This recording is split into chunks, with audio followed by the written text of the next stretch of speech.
Welcome back to the channel. आज हम पढ़ने वाले हैं 3 टॉप 3 करंट अफेयर्स इंडिया से रिलेटेड, जो कि ये नेशनल न्यूज़ है। आपने देख लिया होगा करंट अफेयर्स ऑफ इंडिया, और हिंदी और इंग्लिश दोनों में ये लेक्चर अवेलेबल रहेगा। हम इसको MCQs के थ्रू करेंगे। 3 MCQs होंगे और विद एक्सप्लेनेशन होंगे। So let's begin with the this lecture. इससे पहले मैंने एक और टॉप 3 लेकर आई थी, और ये स्पेशली अगस्त के करंट अफेयर्स हैं जो अगस्त में चल रहे हैं। टॉप 3 न्यूज़ वो मैं लेकर आ रही हूँ धीरे धीरे, ठीक है। अगली नेक्स्ट मंथ में हम नेक्स्ट उसकी करेंगे। ओके, सो लेट्स बिगिन पहला करंट अफेयर से।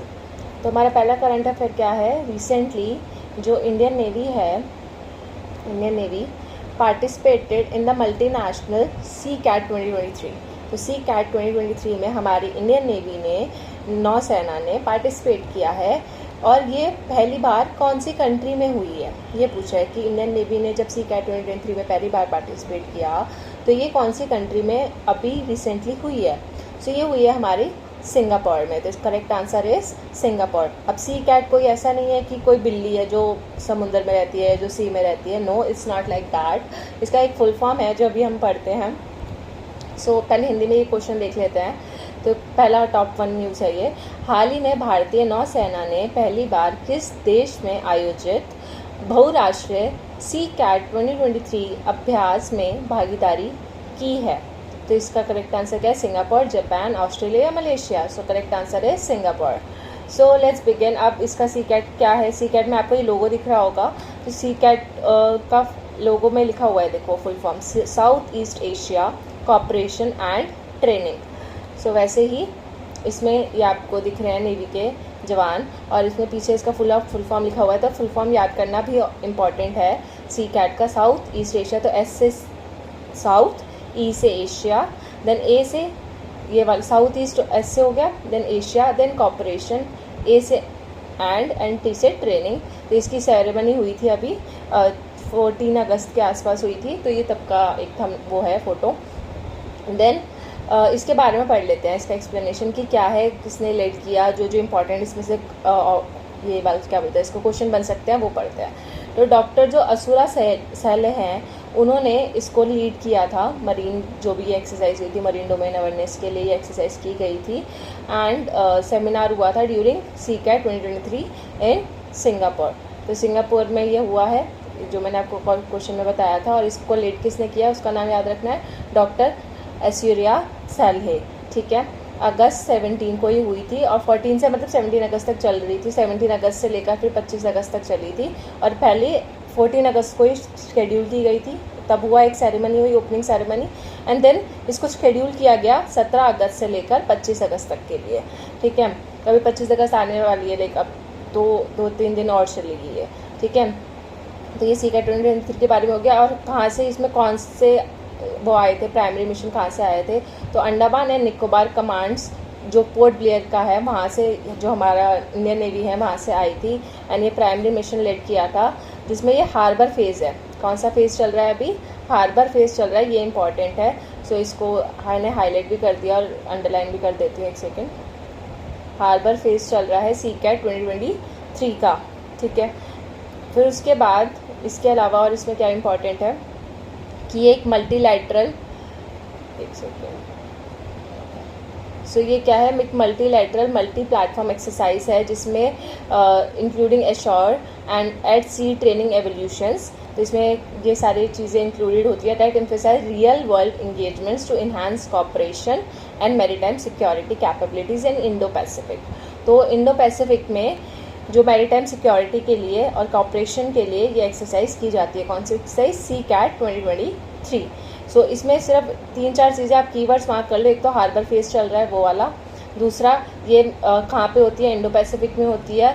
तीसरा, इसको लीड किसने किया था, इनका नाम, और सिंगापुर में हुई थी, बस इतना। देन नेक्स्ट स्लाइड पे जाते हैं, और क्या इंपॉर्टेंट है इसमें। तो इसमें Indian Navy takes part in US Navy led SEACAT exercise, ठीक है। तो ये कौन सी कैट एक्सरसाइज किसने लीड की थी, कौन सी नेवी ने? तो US की नेवी ने लीड की थी, और इंडियन नेवी ने इसमें पार्टिसिपेट किया था। सो ये हो गया। देन और इसमें कौन कौन से नेशंस ने पार्टिसिपेट किया, वो इंपॉर्टेंट है।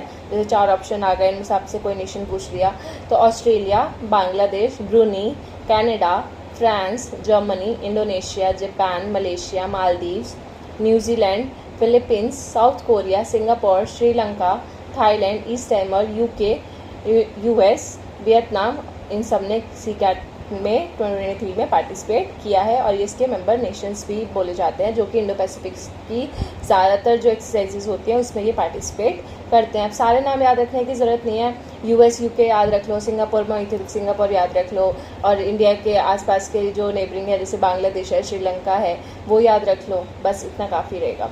देन जो मैरीटाइम एक्सरसाइज हुई थी, इसका एम क्या था? तो aim to foster enhanced cooperation. अब कॉपरेशन को बढ़ावा देने के लिए एक्सरसाइज हुई थी। किसके बीच में कॉपरेशन हमें बना के रखनी है? तो जो साउथ ईस्ट एशियन कंट्रीज़ हैं वो आपस में कॉपरेट करें, इसके लिए एक्सरसाइज हुई थी, ताकि मैरीटाइम सिक्योरिटी के लिए, specially in terms of maritime या फिर नेवी के टर्म्स में या वाटर एक्सरसाइजेस के टर्म में कॉपरेट करने के लिए, ठीक है। और इनकॉर्पोरेटिंग टैक्टिक्स, स्टैंडर्डाइजिंग ट्रेनिंग को स्टैंडर्डाइज करने के लिए, and procedures to combat contingencies और इलीगल एक्टिविटीज़। तो कोई, जैसे आपको पता है कि ज़्यादातर इलीगल एक्टिविटीज़ होती हैं समुंदरों में, ठीक है, या ज़्यादातर जो ड्रग्स वगैरह हैं या जो इलीगल माइग्रेंट्स भी आते हैं वो इधर से उधर आते हैं, जैसे केरला वाला जो केस हुआ था, या श्रीलंका में जो वो घुस जाते थे, पायरेट्स घुस जाते थे, हम श्रीलंका से इंडिया आ जाते थे बीच में उसका सहारा लेके पोर्ट ब्लेयर का, तो उसकी वजह से ये सब चीज़ें ना हो और जो हमारा जो इंडियन नेवी है वो और ज़्यादा मजबूत रहे। नॉट ओनली इंडियन नेवी, बाकी नेवीज़ भी। तो सबसे ज़्यादा इंपॉर्टेंट है मैरीटाइम सिक्योरिटी को बढ़ाना, तो इसलिए ये एक्सरसाइज हुई थी। तो ये हमने देख लिया पूरा पहला न्यूज़ सी कैट 2023 क्या इसका फुल फॉर्म, इसमें किसने पार्टिसिपेट किया, कंट्रीज़ का 17 से 25 चली, हार्बर फेज चल रहा है वो चीज़ याद रखनी है, एंड इंडो पैसिफिक में हुई थी ये याद रखनी है, और जो उस बंदे का नाम था वो याद रखना है, सहले करके जो थे, ठीक है। मेरे को परफेक्ट प्रोनाउंसिएशन तो नहीं पता उनकी, पर ठीक है। सो अब नेक्स्ट क्वेश्चन पढ़ते हैं। Where has the G20 digital economy working group and digital economy ministerial meeting been organise recently. तो रिसेंटली G20 की जो डिजिटल इकोनॉमी वर्किंग ग्रुप है और जो डिजिटल इकोनॉमी की जो मिनिस्टर्स आते हैं सारे, उनकी जो मिनिस्ट्रियल लेवल पे जो मीटिंग हुई थी वो कहाँ हुई थी? तो ये जो G20 की जो मीटिंग हुई है अभी रिसेंटली, वो कहाँ हुई है? बेंगलोर में हुई है। यहाँ पे लिखा भी हुआ है, ठीक है, तो देख लिया होगा जिस बच्चे ने चेकिंग कर ली, नीचे से पढ़ लिया। तो 4th G20 ये कौन सी थी? 4th थी। तो 4th G20 digital economy working group meeting का हुई है बेंगलुरु में। यहाँ पे ये इंडिया के रिप्रेजेंटेटिव बैठे हुए हैं, आपको फोटो में दिख रहा होगा। सो ये हुई है। तो यहाँ पे फ़ोटो में आपको ये सारे दिख रहे हैं, ये स्पेन के हैं, ये UAE के बैठे हुए हैं, ये साउथ कोरिया के, सिंगापुर के, ठीक है, ये लेडीज़ भी बैठी हुई हैं, कैसी किसी इस्लामिक कंट्री से हैं। सो ये लेबनान, शायद लेबनान है। सो इन सब के ये इन्होंने G20 में पार्टिसिपेट किया। अब इसके को चेयर कौन थे? Joint secretary. और ये किसने कराई? तो पहले तो आपको मिनिस्ट्री पता होनी चाहिए, मिनिस्ट्री ऑफ इंफॉर्मेशन टेक्नोलॉजी, ठीक है, इलेक्ट्रॉनिक्स एंड IT जो सेक्टर की मिनिस्ट्री है, तो वो इस मिनिस्ट्री के अंडर ये ये मीटिंग हुई है। और इसको को चेयर किसने किया था इस मीटिंग को? तो सुशील पाल ने। तो इनका नाम भी पूछा जा सकता है, मिस्टर सुशील पाल, इन्होंने ये को चेयर किया है। एंड ये अल्केश कुमार शर्मा, ये कौन है फिर? ये चेयरमैन है, जो चेयरमैन थे ना, मेन हेड थे मीटिंग में, वो अल्केश कुमार शर्मा थे। एंड जो को चेयर थे, जो उनके साथ इन्होंने को ऑथर होते ना, जैसे वैसे को चेयर किया था, तो वो सुशील पाल ने किया था। तो ये जॉइंट सेक्रेटरी है सुशील पाल। अगर पूछा जाए तो जिसने चेयर किया था, तो अल्केश कुमार शर्मा, जो कि सेक्रेटरी है किसके? Ministry of information and technology के। अगर पूछा जाए कि जॉइंट सेक्रेटरी और को चेयर, तो फिर यह है सुशील पाल, ठीक है। ये एक इन्फॉर्मेशन हो गई। अब ये हिंदी में क्वेश्चन जो था कि हाल ही में G20 डिजिटल आर्थिक कार्य समूह और डिजिटल आर्थिक मंत्री स्तरीय बैठक का आयोजन कहाँ किया गया है? तो कहाँ था? हमारा बेंगलुरु में। देन इसके बारे में और पढ़ लेते हैं। अभी जो DEWG लिखा है, इसका फुल फॉर्म वही था जो पीछे भी लिखा हुआ था ना, इसकी DEWG के जॉइंट सेक्रेटरी या सेक्रेटरी, तो वो इसी की फुल फॉर्म लिखी हुई थी, डिजिटल इकोनॉमी वर्किंग ग्रुप, ठीक है। तो इसमें 3 प्रायोरिटी एरियाज़ होते हैं। अब ये ज़्यादा इंपॉर्टेंट है, ठीक है। क्वेश्चन तो इम्पोर्टेंट था कि कहाँ हुआ, लेकिन अभी किस किस एरिया में वर्क करते हैं ये जो वर्किंग ग्रुप है, ये कौन कौन सी एरिया में वर्क करता है। तो पहला डिजिटल पब्लिक इंफ्रास्ट्रक्चर के एरिया में वर्क करता है, दूसरा सिक्योरिटी के टर्म्स में वर्क करता है, एंड तीसरा स्किल्स प्रोवाइड करने के लिए वर्क करता है। तो इससे पहले जो 3 मीटिंग्स हुई थी इन 3 प्रायोरिटी एरियाज में, जो 3 प्रायोरिटी एरियाज हैं, इंफ्रास्ट्रक्चर, सिक्योरिटी एंड स्किलिंग, तो इसको याद करते हैं ISS। ठीक है, ये 3 प्रायोरिटी एरियाज हो गए। तो इससे पहले जो मीटिंग हुई थी वो एक लखनऊ में हुई है, फिर हैदराबाद, देन पुणे। यहाँ पे भी ये इन तीनों चीज़ों को लेकर हुई थी, मतलब रिस्पेक्टिवली इन द सेंस कि इंफ्रास्ट्रक्चर का जो प्रायोरिटी एरिया था जब मीटिंग हुई उसका मेन मुद्दा था इंफ्रास्ट्रक्चर, डिजिटल पब्लिक इंफ्रास्ट्रक्चर। तो वो जो मीटिंग हुई थी लखनऊ में। जब सिक्योरिटी का मुद्दा स्टार्ट हुआ, ये जो मीटिंग हुई डिजिटल इकोनॉमी वर्क ग्रुप की, तो सिक्योरिटी वाली जो इशू था वो कहाँ रेस हुआ, हैदराबाद वाली मीटिंग में। एंड जो डिजिटल स्केलिंग वाला था वो पुणे में। ठीक है, तो ये 3 प्रायोरिटी एरियाज पे काम किया गया। देन G20 की जो डिजिटल इनोवेशन अलायंस है, ठीक है, अलायंस समिट कब से कब तक हुई थी, 17 अगस्त से लेकर 19 अगस्त तक ये मीटिंग चली थी 2023 का, मतलब इसी महीने की बात कर रहे हैं। And over 100 delegates from G20 members 9। तो इसमें कौन कौन से किस ने पार्टिसिपेट किया, तो कम जो G20 मेंबर्स हैं उनमें से कम 100 डेलीगेट्स आए।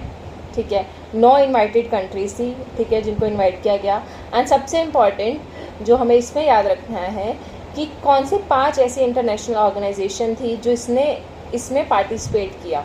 तो पहली थी OECD, ठीक है, ऑयल इकोनॉमिक कॉर्पोरेशन बोलते हैं जिसको, and then organisation of economic corporation and development, sorry oil वाला बोल दिया मैंने, OMC याद आ गया था मुझे। फिर ITU, International Trade Union, United Nations Development Programme, then चौथी World Bank, then UNESCO, United Nation Educational, Scientific and Cultural Organization. ये 5 ऐसी ऑर्गेनाइजेशन थी, इंटरनेशनल ऑर्गेनाइजेशन, जिसने पार्टिसिपेट किया था इस G20 की मीटिंग में। देन हमारा आता है टॉप 3, अब 2 हो गए। तीसरा करंट अफेयर पढ़ते हैं। तो तीसरा करंट अफेयर क्या कहता है कि where has union animal husbandry and dairying minister. तो ये हमारी आपको पता है मिनिस्ट्री है, एनिमल हस्बेंड्री एंड डेयरिंग की मिनिस्ट्री है। उसके जो मिनिस्टर हैं, मतलब इस मिनिस्ट्री को जो हेड करते हैं, उन इसलिए बोला गया union animal husbandry and dairying minister, कि इसकी शॉर्ट फॉर्म है DAHD, ये जो डिपार्टमेंट है एनिमल हस्बेंड्री का। तो उसमें थे पुरुषोत्तम रूपाला, ठीक है, ये मिनिस्टर है। इन्होंने रिसेंटली हेल्थ प्रोग्राम लॉन्च किया है। तो वो कौन से स्टेट में लॉन्च किया है वो बताना है, क्या वो राजस्थान है या फिर गुजरात या फिर ओडिशा या फिर वेस्ट बंगाल। सो ए हेल्थ प्रोग्राम आपको याद रखना है कि एक ए हेल्थ प्रोग्राम जो है वो उत्तराखंड में स्टार्ट हुआ था, तो वो उत्तराखंड वाला बहुत फेमस है। लेकिन जो अगर पूछा जाए कि पुरुषोत्तम रूपाला जी ने कहाँ पे शुरू किया है, तो इसका जो करेक्ट आंसर है वो होगा गुजरात। तो गुजरात में ये शुरू हुआ है। तो जैसे इसको याद भी कैसे कर सकते हैं, मैंने तो बहुत अजीब सा ट्रिक बना लिया था कि ए बोलते हैं ना, ए हेल्प करता है तो बोलते हैं ए इधर आया से बोलते हैं ना, तो वैसे ए गुज्जू हेल्प कर, तो गुज्जू भाई को हम बोल रहे हैं हेल्प करो, ए गुज्जू भाई हेल्प करो, तो गुज्जू यानी कि गुजरात, तो ए हेल्प कर गुज्जू भाई, ऐसे करके हम ए करके बुला रहे हैं। ठीक है, वैसे वो तो थोड़ा सा वो लगता है ना, डिसरिस्पेक्टफुल लगता है, पर ठीक है, याद करने में तो चलता ही है। सो वैसा गुजरात में ये हुआ है, पुरुषोत्तम रूपाला ने किया है। तो हाल ही में केंद्रीय पशुपालन और डेयरी मंत्री पुरुषोत्तम रूपाला ने ए हेल्प कार्यक्रम कहाँ प्रारंभ किया है? So answer is Gujarat. तो ए हेल्प कर गुज्जू भाई। देन इसका फुल फॉर्म, अब ए हेल्प का फुल फॉर्म याद करना इंपॉर्टेंट है। तो इसमें लिखा भी हुआ है accredit agent for health and extension of life stock production.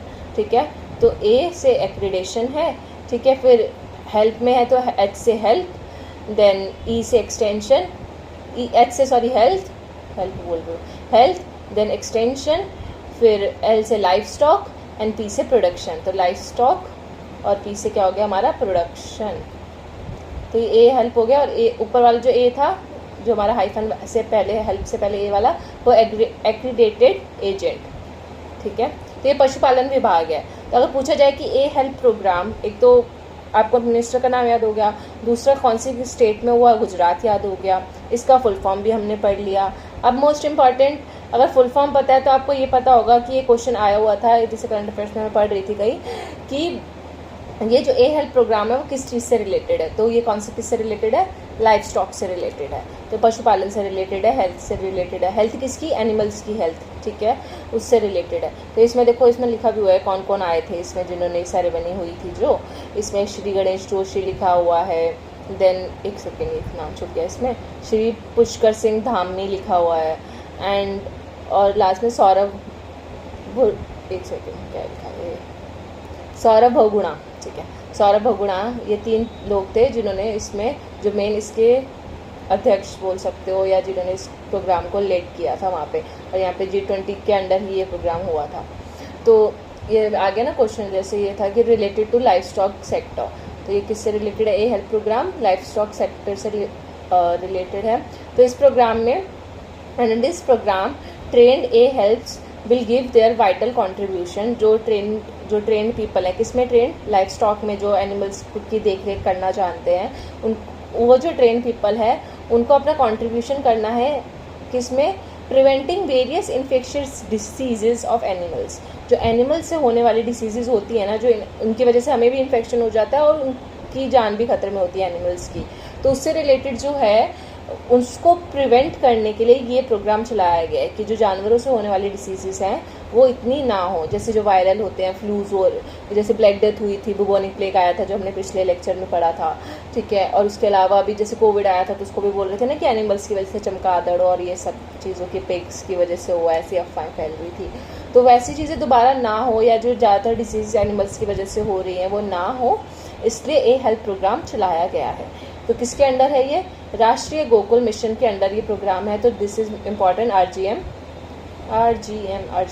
And animal insurance भी दिया जाएगा इसमें, ठीक है। The initiatives are part of the Azadi ka Amrit Mahotsav, तो ये जो इनिशिएटिव लिए जा रहे हैं अलग अलग, ये आज़ादी का अमृत महोत्सव जो चल रहा है अभी, उसके अंडर ये इनिशिएटिव लिया गया है, which commemorates the spirit of freedom and progress, तो ये हमारा वो होता है ना जैसे सोल ऑफ द मिशन, तो वैसे एम या गोल, तो वैसे इसका क्या है, स्पिरिट ऑफ ये फ्रीडम और प्रोग्रेस की बात करते हैं, आज़ादी का अमृत महोत्सव का जो मेन क्राइटेरिया है। तो ऑल्सो ये जो ए हेल्थ प्रोग्राम इनिशिएटिव है ये किसका पार्ट है, पशुदान जागृति अभियान का भी पार्ट है।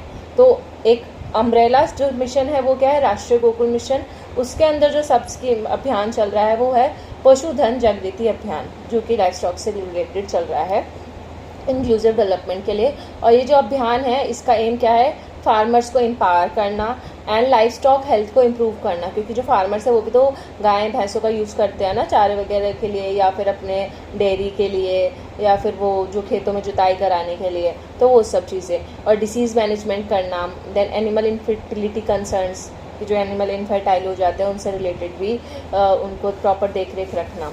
सो आज के लिए इतना ही, मिलते हैं नेक्स्ट लेक्चर में। Thank you so much for today, do like share and subscribe the channel and meet you in the next lecture. Till then, stay tuned.